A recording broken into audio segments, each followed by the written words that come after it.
ያልጠበቅነው መርዶ የቤታችንን ደጃፍ ያንኳኳው በአንድ ሰኞ ጠዋት ነበር።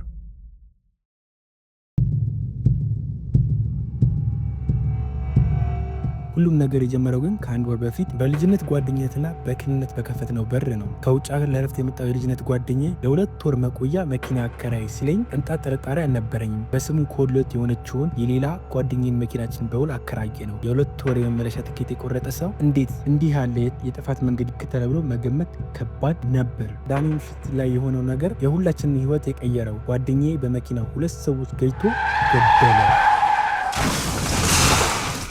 የሰው ነፍስ ማጥፋቱ ሲረዳ በውስጡ የነበረው ሰውነት በድንጋጤ ተተካ። ይሁን እንጂ ድርጊቱን ከማመን ይልቅ ለማምለጥ መረጠ። ከሀገር ሊወጣ ከአንድ ወር በፊት የነበረው ትኬቱን በድንገት በመቀየር በማግስቱ እሁድ ሌሊት ከሀገር ኮበለለ። ሰኞ ጠዋት ስልኬ ሲጮህ የሰማሁት ድምፅ ግን የእሱ አልነበረም፣ እህቱ ነበረች። የተንቀጠቀጠች ሊደበድቡት ሲሉ መኪናውን መንገድ ላይ ጥሎ ሸሸ አለች። እውነታው ግን ከዚህ የራቀ ነበር። መኪናው የት እንዳለ ለማወቅ ለማመልከት ወደ ፖሊስ ጣቢያ ስናመራ ያየነው ነገር ልባችንን ሰበረው። መኪናዋ በፖሊስ ግቢ ውስጥ ቆማለች።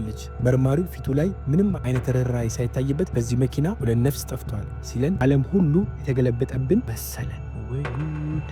የመኪናው ባለቤት ወዲያው በቁጥጥር ስር ዋለ። እኛም መኪናውን አከራይተነው እንደነበረ ያከራየውን ሰው ጓደኛችን እንደነበር ከሀገር መጥቶ ሆቴል እንዳረፈ ለፖሊሶቹ ነገርናቸው። ፖሊሶቹም እሱ ወዳረፈበት ሆቴል ሄደው በቪዲዮ ምስል ሲሲቲቪ የጓደኛዬ መኪና በተደጋጋሚ እዛ ያቁማት እንደነበር በግልጽ አሳየ። የፈጸመው ወንጀልና የእሱ ማንነት በማያሻማ ሁኔታ ተረጋገጠ። እኔም ወዲያውኑ ውጭ ያለ በቫይበር በምናወራበት ስልክ ደጋግሜ ስደውል ስልኬን አያነሳም ነበር። ፖሊሶቹ ወደ ሀገር ሳይመጣ በዚህ ቁጥር እናወራ ነበር፣ በዚህ ሞክሩለት ብዬ ቁጥሩን ሰጠዋቸው። መርማሪውን ቁጥሩን ወስዶ ስደውል ወዲያውኑ ስልኩ ተነሳ። ምን እንዳወራው አላውቅም። ራቅ ብዬ ነበረ እየተከታተሉት የነበረ ነው። ፖሊሱ በምልክት ልክ ሲጠራኝ አጠገባቸው ስቆም አዎ አጥፍቻለሁ፣ መርዳት ያለብኝን ሁሉ እረዳለሁ አለና ስልኩን ዘጋው። እንደጉም በነነ። ድምፁም ሆነ ጥላው አልታየም። የ2 ሰው ነፍስ አጥፎ ከሀገር ኮበለለ ማለት ነው። አይ ሰው ፍትህ ግን መዘግየቱ አልቀረም። እህቱ ወንጀሎችሽን ደብቀሻል በሚል 1 ወር ታሰረች። እኔ ወንጀል እስኪጠራ ድረስ ለ1 ወር በእስር አሳለፍ። የመኪናው ባለቤት ወይም ሌላኛው ጓደኛዬ ለ6 ወራት ያህል ለእስር ቤት ግድግዳዎች ጀርባ ተቀመጠ። ያ ሁሉ ማባበል ካለፈ በኋላ ነገሩ በካሳና በሽምግልና ተፈታ። የጠፋውን ነፍስ መመለስ ባይቻልም በቤተሰቦች መካከል እርቅ ወረደ። ይህ ታሪክ አንድ ትልቅ ትምህርት ጥሎብን አለፈ። በጓደኝነት ስም የምናደርገው ደግነት አንዳንዴ በማናውቀው ገደል ውስጥ ሊከተን እንደሚችል ተረዳን። ጓደኛዬ አገር ጥሎ ቢጠፋም እኛ ግን ያልሰራነው ወንጀል ዋጋ በወራት በእስራት ከፈልን። ይህ ታሪክ እንደ ትልቅ ትምህርት ጥሎብን አለፈ። በጓደኝነት ስም የምናደርገው ደግነት አንዳንድ ጊዜ ወደማናውቀው ገደል ውስጥ ሊከተን እንደሚችል ተረዳን። ጓደኛዬ አገር ጥሎ ቢፈተልክም እኛ ግን ያልሰራነው ወንጀል በወራት በእስራትና በእንባ ከፈልን። እንደዚህም አይነት ታሪክ አለ። እንግዲህ በዚህ ታሪክ ውስጥ የምንማራቸው 5 ቁልፍ ነገሮች አሉ።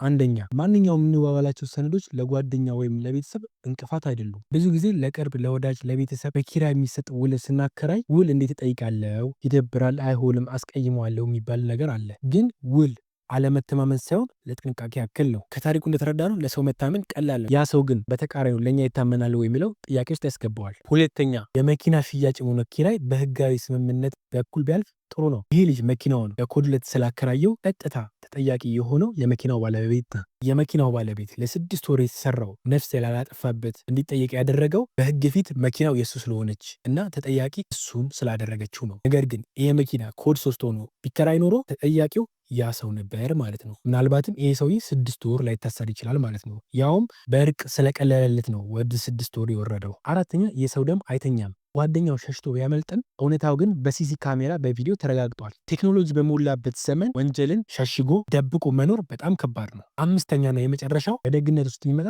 ትልቅ ጥርጣሬ። እህትየው ደውላ ሊደበድቡት ሲሉ መኪናውን ጥሎ ሄደ ሲሉ ቀጥታ ነገሮችን ማገናዘብ ያስፈልግ ነበር። እሷም ወንጀለኛ ሸሽገሻል በሚል መታሰሯ መረጃ መደበቅ ራሱ ወንጀል መሆኑን ያስተምረናል። ጓደኞቼ፣ እህትየው እውነቱን አውቃ ይሁን ሳታውቅ ያደረገችው ነገር በመጨረሻ እስር ቤት አስገብቷታል። ቤተሰብ ብቻ ስለሆኑ ወንጀል መሸፈን ዋጋ ያስከፍለናል። በመጨረሻም ነገሩ በሽምግልና በካሳ ተፈቷል። በዚህ ታሪክ በጣም ብዙ የተማራቸው ነገሮች አሉ። ተጠንቀቁ፣ ራሳችሁን ጠብቁ። በሌላ ቪዲዮ እስክንገናኝ ድረስ እወዳችኋለሁ።